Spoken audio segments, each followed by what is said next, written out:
Okay, so after 1,100 miles, I'm finally ready to put new tires on my bike. And in fact, in a previous video when I did my review, I had commented that I already bought new tires. I bought the Tusk, what do they call these? The Tusk Dsport tires. Now the reason I didn't change these is because if you look at my bike right here, these tires are actually that come on the bike stock. They're pretty good for pavement. And I had to take my endorsement testing. And when I was doing the emergency braking, I didn't want to go to these ones that are so much further gapped. Just in case the braking wasn't as good.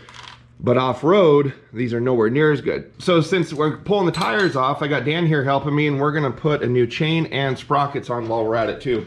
Anytime I change my chain, I try to put new sprockets on unless you're catching it really early on. So he's busting the chain for me. And then what we're gonna do is get the tires off, and you can really see I wore the rear down quite a bit. I also bought the Baja no pinch tire tool. So I'm gonna try changing the tires with that.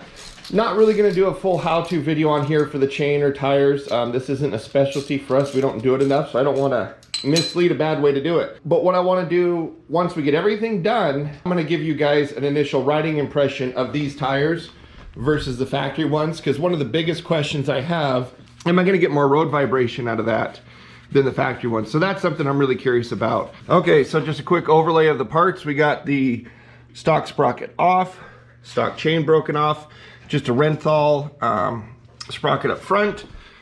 Love the way these Super Sprockets look. So what the Super Sprockets does is you have a steel outer chain on the sprockets instead of aluminum. That's gonna give longer durability, especially since we've upped the horsepower on this from stock. But you still have aluminum in the middle for lightweight, because remember, this is unsprung weight. So for every pound of unsprung weight saved, it equates to 7 pounds of sprung weight that I can eat extra candy for on the suspension up top. So we're not really saving anything. It just, you know, helps me not worry about dieting. Then though, this is a little heavier than stock. We went with the DID 520 ERVT X-Ring gold chain, and Dan has a tool. So instead of using the clip link, we're gonna use the master link that you like rivet or squeeze on. And then, like I said, over here is the Baja no pinch tool that I am gonna hopefully not scratch my black wheels with. We'll see. I don't know. That's what I'm most nervous about. I know I'll get the tires changed. I just don't know how gouged up everything will be.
Okay, so how are we doing here? We've got the tire on, we've got the new sprocket on, Dan's popping on the front sprocket, and then over there is the branding chain.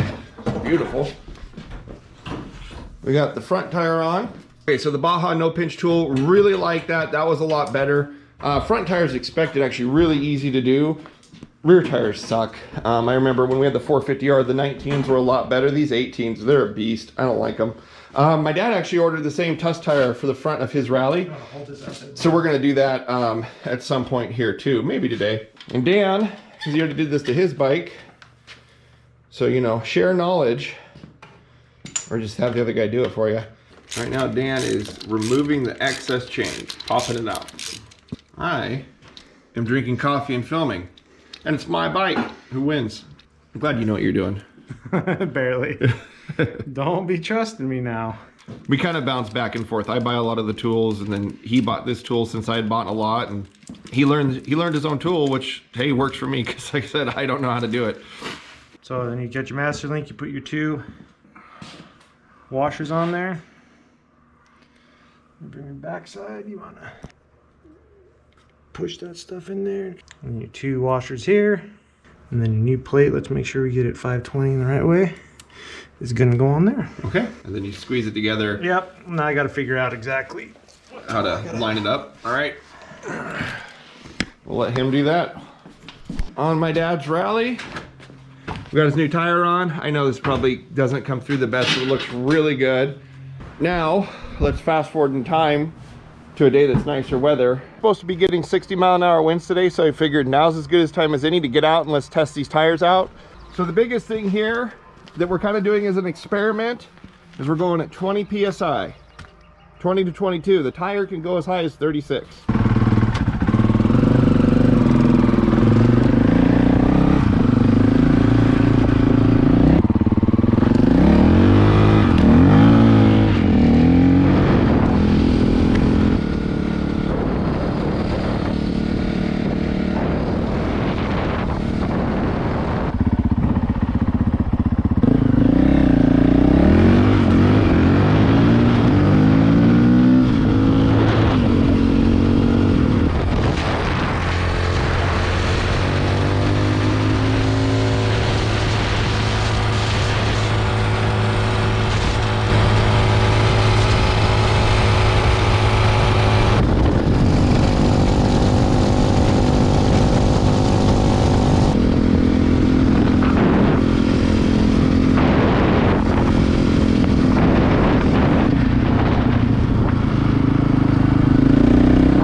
Okay, so now that I'm back from a ride, I'll give you guys a quick feedback. I'm gonna score these tires probably from my type of riding an 8 out of 10. So whether these tires are gonna work for you is really gonna come down to what's your use case. And so if we look at myself, I'm going to the off-road park with the kids. I'm gonna follow them to the motocross track with the kids. And even though I am not myself after like, you know, MX racing anymore, they have a juvenile track there, which these will be fine on. And then on the main track, depending on how wet and sloppy everything is and rutted, they'll probably struggle a little bit. But it's not really completely fair to say that these are the right tires for that. But I feel like confidently I'll be able to go do it. It'll be fun to do it with the kids. So for me, you know, you've got fire roads, off-road park primarily, and then pavement roads for kind of crossing from town to town. When we went up to Priest Lake, Idaho, we came out of the mountains and we stopped and had a burger. And so as you're going through small towns and going through areas, these tires are great. They're awesome. And in fact, I'd say 55 and below, I felt just as good in a straight line as I did stock. I did at 65 get a little bit of a tingle from the new rear tire. Maybe that'll wear in a little bit. That's the best way to describe it. It was just a slight vibration, just a, you know, you'd maybe question if something was just a little loose if I hadn't swapped tires. So not a big deal. And in exchange for the traction I now have off-road, it was completely worth it to do the swap for me, especially the cost. These are very affordable. Now, I know some people are going to question on here, did we put a rim lock on it? And no, we did not. So these tires say they can go as stiff as 36 PSI. And the stock tires, I can't remember what the max sidewall was, but I always filled them up to 20 to 22 for road riding.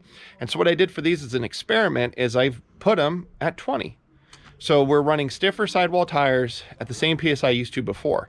Now with the stock tires off-road at 20, it wasn't, I did not enjoy that. So when I went to the track in the off-road park, I aired down as low as 13, but without the rim lock, you are worried about ripping that tube stem off. And so I thought, okay, if I've survived at 13 before, let's just try 20. Does 20 work both off-road and on? And that's what I've done all my tests on. And, you know, I'm happy with that. I think maybe if I could play with the air pressure a little bit on the road, I could chase out that vibration. But the fact that I can now have a single PSI and get the type of riding I want in both conditions, that's great. And yes, off-road, I could experiment with dropping it more and get away with it. I probably wouldn't touch the rear. I'm okay with the rear sliding. So if I were to drop anything to 13 or 15, it'd probably be the front. Because I think you're less likely to, you know, suffer without the rim lock there anyway. If I keep going from here, I think I'm just rambling. So anyway, if you've watched the video this far, thanks for checking it out. If you're looking at tires for your 450L, I highly recommend these. I don't think you can do better for the money, especially if you plan on putting a lot of road miles on. You can just wear these out and replace them as needed. And that's probably my plan. I'm hoping to get 2 years out of the front, 1 year out of the rear, and just in the wintertime swap them out as needed. All right, guys, thanks for checking out the video and keep on riding. Okay, post-video bonus footage. That storm I said was coming. See if you guys can see it's here.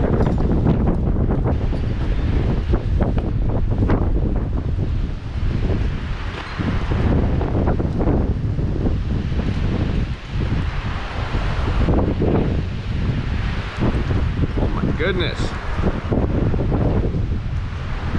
Those trees in the middle.